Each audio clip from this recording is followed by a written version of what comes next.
Class 12th biology के जितने भी स्टूडेंट 2026 में बोर्ड एग्ज़ाम देने वाले हैं उनके लिए यह पेपर बहुत ही ज़्यादा इम्पोर्टेंट होने वाला है। प्यारे बच्चों, इस वीडियो में हम सब एक ऐसे पेपर का डिस्कशन करेंगे जो आपको कम से कम 45 से 50 नंबर दिला सकता है। प्यारे बच्चों, इसमें के जो क्वेश्चन है वो सीधे आपके बोर्ड एग्ज़ाम में क्या होते हैं दिखने वाले हैं। 2026 की बोर्ड एग्ज़ाम में इस पेपर का सारे क्वेश्चन बहुत ही ज़्यादा इम्पोर्टेंट हैं जो कि आप सभी के बोर्ड एग्जाम में डायरेक्ट उतर जाएंगे। तो प्यारे बच्चों, चलिए वीडियो को स्टार्ट करते हैं। यदि आप सभी इस चैनल पर नए हैं तो चैनल को सब्सक्राइब करके रखिएगा ताकि बोर्ड एग्जाम तक यह चैनल आप सभी को बहुत ही ज़्यादा हेल्प करने वाला है। तो चलिए वीडियो को करते हैं स्टार्ट। प्यारे बच्चों, जैसा कि आप सब यहाँ पर देख रहे हैं कि क्लास 12th का जो बायोलॉजी का पेपर है उसका वो जीव विज्ञान का पेपर है। तो कोड है 348 DH, कोड को याद रखिएगा। इसके बाद प्यारे बच्चों, यहाँ पर क्या होता है, पेपर में आप सभी को अपना अनुक्रमांक दर्ज करना होगा। यहाँ पर आपको अपना नाम दर्ज करना होगा। समय तो जाहिर सी बात है कि समय आपको 3 घंटे 15 मिनट मिलेंगे। पूर्णांक प्यारे बच्चों आप सभी का कितना रहेगा, 70। कितना रहेगा, 70, 100 नहीं, कितना रहेगा, 70 रहेगा। ठीक है, और 30 नंबर आपको प्रैक्टिकल में मिलेंगे। प्यारे बच्चों, थोड़ा सा हम लोग यहाँ पर निर्देश को पढ़ लेते हैं। निर्देश है कि नोट प्रारंभ के 15 मिनट विद्यार्थी को पढ़ने के लिए निर्धारित है। सभी प्रश्न करना अनिवार्य है। प्यारे बच्चों, आवश्यकता अनुसार अपने उत्तरों की पुष्टि नामांकित चित्रों द्वारा कीजिए। मतलब प्यारे बच्चों, जिस क्वेश्चंस में आप सभी को लग रहा है कि इसको हमें डायग्राम की मदद से समझाना चाहिए, डायग्राम की मदद से लिखना चाहिए, उसमें आप लोग छोटा सा एक डायग्राम बना दीजिए। यहाँ पर बोर्ड कह रहा है। फिर कह रहा है प्रत्येक प्रश्न के निर्धारित जो अंक है उसके सामने अंकित किए गए हैं। ठीक है, आइए हम लोग फटाफट से क्वेश्चन को हल करते हैं, पेपर को पूरा हल करते हैं। इसके बाद प्यारे बच्चों, यहाँ पर है बहुविकल्पी प्रश्न आपको यहाँ पर दिया जाएगा। बहुविकल्पी प्रश्न में है पहला क्वेश्चन का है कि निम्नलिखित में से कौन सी वायु परागण की विशेषता नहीं है। ऑप्शन है हल्के परागकण, बेहतर अनावृत पुंकेसर, बृहत पिछिल वर्तिकाग्र, इसके बाद असंख्य बीजांड। तो प्यारे बच्चों, यहाँ पर देखिए इसका जो राइट आंसर है प्यारे बच्चों, इसका क्या हो जाएगा, इसका जो राइट आंसर है प्यारे बच्चों वो क्या है, यहाँ पर क्या हो जाएगा कि बृहत एवं पिछिल वर्तिकाग्र, इसका जो हो जाएगा क्या हो जाएगा, ये राइट आंसर हो जाएगा। ठीक है, अगला क्वेश्चन है प्यारे बच्चों, यहाँ पर दूसरा है यहाँ पर कि दात्र कोशिका अरक्तता यानी सिकल सेल एनीमिया में ग्लूटेमिक अम्ल के निम्नलिखित में से किस एमिनो अम्ल के प्रतिस्थापन में से होता है। यानी किस एमिनो अम्ल के प्रतिस्थापन से दात्र कोशिका अरक्तता होता है। तो प्यारे बच्चों, इसका जो राइट आंसर है वो किसके द्वारा होता है, वायलिन अम्ल के द्वारा क्या होता है। प्यारे बच्चों, हम लोगों को क्या होता है, एमिनो अम्ल के विस्थापन होता है जिससे हम लोग का क्या होता है, दांत कोशिका अरक्तता रोग हो जाता है मानव में। अगला क्वेश्चन है यहाँ पर कि प्रत्येक प्रतिरक्षी अणु में कितने पेप्टाइड बंध होते हैं। तो प्यारे बच्चों, प्रत्येक प्रतिरक्षी अणु में हम लोग कितने होते हैं, 4 पेप्टाइड बंध होते हैं। कितने होते हैं, 4 पेप्टाइड बंध होते हैं। अगला क्वेश्चन यहाँ पर है प्यारे बच्चों अति लघुत्तरीय प्रश्न हुए दूसरा में। इसके बाद प्रत्येक क्वेश्चन 1 नंबर के होंगे और 5 क्वेश्चन दिए जाएंगे। 1 नंबर का क्वेश्चन है बच्चों, इसका जो आंसर है आप सबको 1 से 2 लाइन में या फिर 1.5 लाइन में देना होगा, बहुत ज़्यादा नहीं लिखना है। ठीक है, तो क्वेश्चन है कि BT20 किस जीवाणु से प्राप्त होता है। तो जो BT20 है प्यारे बच्चों वो बैसिलस थ्यूरिएंजेसिस नामक जीवाणु के से प्राप्त होता है। जो BT20 है वो किस जीवाणु से प्राप्त होता है, तो बैसिलस थ्यूरिएंजेसिस के द्वारा प्राप्त होता है। ठीक है, ये क्वेश्चन ऑब्जेक्टिव में भी आ सकते हैं और लिखने के लिए भी आ सकते हैं। 1 से 2 लाइन में इसका आंसर आप सभी को देना होगा। अगला क्वेश्चन है यहाँ पर किसी एक लिंग संलग्न रोग का नाम लिखिए। तो हीमोफीलिया या वर्णता, हीमोफीलिया या वर्णता ये क्या है पर जो एक लिंग संलग्न रोग है। ठीक है, यहाँ पर अगला क्वेश्चन है अगला क्वेश्चन है प्यारे बच्चों यहाँ पर कि क्लाइनफेल्टर सिंड्रोम में गुणसूत्रों की संख्या कितनी होती है। तो प्यारे बच्चों क्लाइनफेल्टर सिंड्रोम में गुणसूत्रों की संख्या 44 प्लस XXY यानी 44 और यहाँ पर प्लस 3 कितना होगा 47, कितना होती है 47 गुणसूत्रों की संख्या होती है क्लाइनफेल्टर सिंड्रोम में। प्यारे बच्चों अगला यहाँ पर क्वेश्चन है कि उस शैवाल का नाम लिखिए जिसका उपयोग एक कोशिकीय प्रोटीन के उत्पादन में किया जाता है। तो स्पाइरुलिना या क्रोलेरा, ठीक है। ये इसमें इन जीवाणु का उपयोग हमें क्या करते हैं, पहले शैवाल का नाम, इस शैवाल का हम लोग उपयोग करते हैं एक कोशिकीय प्रोटीन बनाने में उपयोग करते हैं। अगला क्वेश्चन है यहाँ पर कि अनिषेक जनन क्या है। इसका आंसर आप सभी को एक लाइन में देना है कि बिना निषेचन के अंडाणु से भ्रूण या फल का विकास होना अनिषेक फलन कहलाता है, ठीक है। आते हैं लघु उत्तरी फर्स्ट में। तो प्यारे बच्चों इसमें आपको दो नंबर के क्वेश्चन होंगे, 5 क्वेश्चन आप सभी को, पूरे 10 नंबर आप सभी को इसमें से मिलेंगे। प्यारे बच्चों ये जो क्वेश्चन है बहुत ही ज़्यादा इंपॉर्टेंट है। इसका PDF मैं बताऊंगा आप सभी को कहाँ मिलेगा। वीडियो को अंत तक देखते रहिए। वीडियो पसंद आए तो चैनल को सब्सक्राइब एंड वीडियो को लाइक जरूर कीजिए। प्यारे बच्चों अगला क्वेश्चन है कि निम्नलिखित प्रश्नों का संक्षिप्त उत्तर दीजिए। तो क्वेश्चन है यहाँ पर कि परिवार नियोजन की स्थायी विधियों का उल्लेख कीजिए। परिवार नियोजन की स्थायी विधियों का उल्लेख कीजिए। तो परिवार नियोजन की 2 स्थायी विधियाँ कौन कौन से हैं, वसेक्टॉमी यानी पुरुष नसबंदी में। पहला है कि इसमें क्या था, शुक्रवाहिनी, इसमें शुक्रवाहिनी को काट कर बांध दिया जाता है जिससे शुक्राणुओं का स्खलन रुक जाता है, ठीक है। दूसरा क्या है प्यारे बच्चों, ट्यूबेक्टॉमी, जिसे हम लोग महिला नसबंदी कहते हैं। इसमें अंडवाहिनी को काटकर बांध दिया जाता है जिससे अंडाणु का निषेचन रुक जाता है। इस तरीके से आपको 2 नंबर का क्वेश्चन है। इसी तरीके से बिल्कुल इतना ही आप सभी को अपने बोर्ड एग्जाम में लिखना है, बहुत ज़्यादा नहीं लिखना है वरना टाइम वेस्ट होगा और नंबर आप सभी को उतना ही मिलेगा। तो प्यारे जो 2 नंबर का क्वेश्चन है, 2 नंबर का क्वेश्चन कम से कम 2 से 4 से 5 लाइन में आप सभी को आंसर इसका देना है। अगला क्वेश्चन है प्यारे बच्चों यहाँ पर कि DNA फिंगरप्रिंटिंग के उपयोग लिखिए। DNA फिंगरप्रिंटिंग के उपयोग।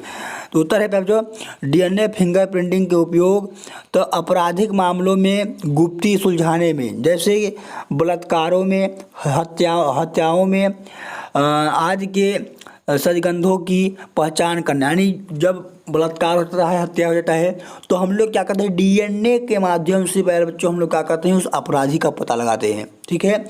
फिर इसका उपयोग कहाँ किया जाता है, पितृत्व यानी मातृत्व विवाद को सुलझाने में, यानी माता और पिता को प्रूव करने में कि ये इन्हीं का बच्चा है, उनको हम लोग प्रूव करने में क्या करते हैं, DNA का उपयोग करते हैं।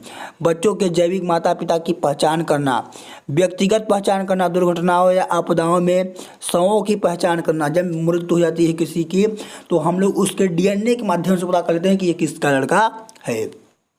तो इस तरीके से हम क्या करते हैं, DNA का उपयोग किया जाता है। अगला क्वेश्चन यहाँ पर प्यारे बच्चों सहोपकारिता का उदाहरण सहित समझाइए। सहोपकारिता को उदाहरण सहित समझाइए। तो प्यारे बच्चों सहोपकारिता 2 अलग अलग प्रजातियों के जीवों के बीच एक ऐसा पारस्परिक संबंध है जिसमें दोनों प्रजाति को लाभ होता है और कोई भी प्रजाति एक दूसरे के बिना जीवित नहीं रह सकती है। इसे हम लोग कहते हैं सहोपकारिता। जैसे प्यारे बच्चों उदाहरण है कि लाइकेन शैवाल और कवक के बीच सहोपकारिता को दर्शाता है। शैवाल कवक को भोजन प्रदान करता है और कवक शैवाल को आश्रय एवं जल प्रदान करता है। इसका मतलब प्यारे बच्चों दोनों एक दूसरे पर आश्रित है और दोनों को ही लाभ हो रहा है और इसमें कोई भी जीव एक दूसरे के बिना नहीं रह सकता है। इसी को हम लोग क्या कहते हैं, सहोपकारिता कहते हैं। अगला क्वेश्चन यहाँ पर है प्यारे बच्चों, अगला क्वेश्चन यहाँ पर है कि बायोपायरेसी को परिभाषित कीजिए। तो उत्तर है प्यारे बच्चों यहाँ पर बायोपायरेसी से तात्पर्य किसी अंतर्राष्ट्रीय यानी किसी बहुअंतर्राष्ट्रीय कंपनी या संगठन द्वारा किसी देश या लोगों से संबंधित जैविक संसाधनों जैसे पारस्परिक ज्ञान, आनुवंशिक सामग्री का उनकी अनुमानित और उचित मुआवजे के बिना उपयोग करना। यानी कोई जो बाहरी कंपनी है यानी संगठन है जो किसी देश से उसके बिना अनुमानित लिए उसकी जैविक संसाधनों का उपयोग कर रहा है, उसे हम लोग क्या कहते हैं, बायो पायरेसी कहते हैं।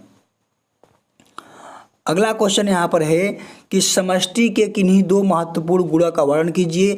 मोस्ट इंपोर्टेंट है प्यारे बच्चों, ये सारे क्वेश्चन आप सभी को बोर्ड एग्जाम में एग्जैक्ट दिखने वाले हैं। अगला क्वेश्चन क्या है यहाँ पर कि समष्टि के किन्हीं दो महत्वपूर्ण गुणों का वर्णन कीजिए। तो जन्म दर पहला क्या है इसका गुण, जन्म दर। तो समष्टि में प्रति 1000 जीवों पर प्रति वर्ष जन्म लेने वाले नए जीवों की संख्या। इसके बाद क्या है, मृत्यु दर। मृत्यु समष्टि में प्रति 1000 जीवों पर प्रति वर्ष मरने वाले जीवों की संख्या। ठीक है, ये सब क्या है, समष्टि के दो महत्वपूर्ण क्या है, गुण हैं सब। अगला है प्यारे बच्चों कि लघुत्तरी जो सेकंड है, इसमें प्यारे बच्चों इसमें आप सभी को 3 नंबर का एक क्वेश्चन रहेगा, 4 क्वेश्चन रहेगा, 12 नंबर। सबसे ज़्यादा नंबर ये दिलाता है, ये लघुत्तरी सेकंड आप सभी को सबसे ज़्यादा नंबर दिलाता है। तो यहाँ पर क्वेश्चंस क्या है, परागकण की सचित्र वर्णन कीजिए। तो प्यारे बच्चों यहाँ पर हमें क्या लग रहा है कि इसमें हमको चित्र एक बना देना चाहिए। तो हम लोग क्या करेंगे, यहाँ पर एक छोटा सा हम लोग पेंसिल से क्या करेंगे, चित्र बना देंगे। इसके बाद ये सारा थ्योरी लिख देंगे। ठीक है, तो आप सभी को चित्र बनाकर जहाँ भी लगे चित्र बनाइए, वहाँ पर आप सभी को चित्र बनाना है, वरना नंबर आप सभी के कट सकते हैं। तो उत्तर क्या है, परागकण नर युग्मकोद्भिद का प्रतिनिधित्व करता है। इसका निर्माण परागकोश में होता है। ठीक है, संरचना की बात करते हैं तो यह गोलाकार होता है।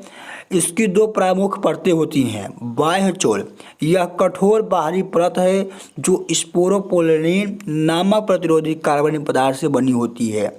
इसमें जनन छिद्र होते हैं जहाँ स्पोरोपोलिन अनुपस्थित होता है। फिर अगला इसका क्या है, अगला परत है इसका अंतःचोल। यह पतली और भीतरी परत है जो सेलुलोज और पेक्टिन से बनी होती है। परागकण के अंदर एक कोशिका द्रव्य होता है जिसमें एक केंद्रक होता है जो विभाजन करके कायी कोशिका और जनन कोशिका बनाता है। इस तरीके से आप सभी को थ्योरी लिख देना है। और क्या करता है, छोटा सा एक डायग्राम परागकण का पेंसिल से बनाना है, पेन से नहीं, किससे, पेंसिल से बनाना है। ठीक है, आइए हम लोग ख आंसर देखते हैं। यहाँ पर एक ख आंसर है, ख क्वेश्चन है कि मेंडल के प्रभावता नियम को 2 उदाहरण की सहायता से समझाइए। ठीक है, तो प्रभावता का नियम मेंडल के वंशागत सिद्धांतों में से एक है। नियम क्या है कि जब विपरीत लक्षणों वाले 2 संयुग्मजी जीवों के बीच संकरण कराया जाता है तो पीढ़ी में केवल प्रभावी लक्षण ही व्यक्त होता है, जबकि अप्रभावी लक्षण छिपा रहता है। इससे हम लोग क्या कहते हैं, मेंडल का प्रभाविता का नियम कहते हैं। उदाहरण है कि मटर के लंबे पौधे और बौने लंबे पौधे यानी डबल टी और बौने पौधे यानी स्मॉल टी अप्रभावी है लक्षण। जब पौधे के बीच संकरण कराने पर पीढ़ी में सभी पौधे जीनोटाइप वाले लंबे होते हैं। इस प्रकार लंबाई का लक्षण क्या होता है, कैपिटल टी होते हैं, बौने पर प्रभावी होता है। ठीक है, अगला क्वेश्चन यहाँ पर है प्यारे बच्चों, अगला क्वेश्चन है कि पीसीआर यानी पॉलीमरेज चेन रिएक्शन तकनीकी का संक्षिप्त वर्णन कीजिए। ठीक है, तो यहाँ पर पॉलीमरेज चेन रिएक्शन वह तकनीक है जिसका उपयोग इन विट्रो में डीएनए के छोटे छोटे खंडों की असंख्य प्रतिलिपियां बनाने के लिए किया जाता है। ये 2 से 3 चरण में क्या होती है संपन्न होती है क्रिया। तो चरण 1 क्या है कि निष्प्रभावीकरण। उच्च तापमान पर डीएनए के दोनों स्ट्रैंड को अलग किया जाता है। ठीक है, दूसरा है तापानुशीलन। तापमान को कम करके प्राइमर को डीएनए स्ट्रैंड के पूरक क्षेत्रों में जोड़ा जाता है। विस्तार डीएनए पॉलीमरेज की उपस्थिति में प्राइमर से शुरू करके डीएनए स्ट्रैंड को संश्लेषण किया जाता है। यह चक्र कई बार दोहराया जाता है जिससे डीएनए की मात्रा घातांक वृद्धि होती है। ठीक है, अगला यहाँ पर क्वेश्चन है कि सक्रिय और निष्क्रिय प्रतिरक्षा में अंतर स्पष्ट कीजिए। सारे क्वेश्चन बहुत ही ज़्यादा इंपॉर्टेंट हैं, इसको आप सभी को ध्यान से लिखना है। इसका पीडीएफ हम बता रहे हैं कहाँ मिलेगा आप सभी को, ठीक है। तो सक्रिय और निष्क्रिय प्रतिरक्षा में आप सभी को अंतर स्पष्ट करना है, तो लिखेंगे विशेषता, यानी सक्रिय प्रतिरक्षा और निष्क्रिय प्रतिरक्षा। लिखेंगे उत्पत्ति शरीर एवं प्रतिरक्षी का निर्माण करता है। प्रतिरक्षी बाहरी